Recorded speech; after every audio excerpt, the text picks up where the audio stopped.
So ఇప్పుడు ఇది ఈ కేసు ఇప్పుడు నెక్స్ట్ May 15th వాయిదా వేశారు కదా సార్? మీరు మీ కంటెన్షన్ ఏంటి? మీరు పిటిషన్ ఇప్పుడు సుప్రీంకోర్టు సుమోటోగా తీసుకున్న రోజే మీరు పిటిషన్ వేశారా?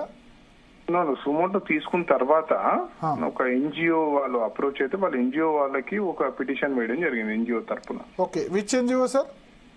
బీ ది చేంజ్ సొసైటీ అని ఒక ఎన్జిఓ ఉందండి. బీ ది చేంజ్ సొసైటీ తరఫున మీరు కూడా they have done lot of work. They have done lot of work on the nature and to protect environment. Okay, so there since 2014. సో అప్పటి నుంచి వాళ్ళు ఉన్నారు. సో మీరు కూడా ఈ పిటిషన్ లో ఇప్పుడు ట్యాగ్ అయ్యారు? అండి, పిటిషన్ ఓన్లీ రిట్ పిటిషన్ మాదే ఇప్పుడు సుప్రీంకోర్టులో. సుమోటో కోర్టు తీసుకున్న cognizance, but the only writ petition is mine. మీ తరపున ఎవరు సార్ అడ్వకేట్ వాళ్ళు వాదించారు? దామా శేషాద్రి నాయుడు సీనియర్ అడ్వకేట్, నేను ఇద్దరు అపేర్ అయ్యారు. మీ వాళ్ళు మీరేమైనా ఆర్గ్యుమెంట్స్ వినిపించే అవకాశం వచ్చింది? మేము చెప్పాం, ఫోటోగ్రాఫ్స్ చూపించాము. వి ఫైల్ ఆల్ కలర్ ఫోటోగ్రాఫ్స్, జేసీబీలు ఉన్న ఫోటోగ్రాఫ్స్ మేము ఫైల్ చేసాం.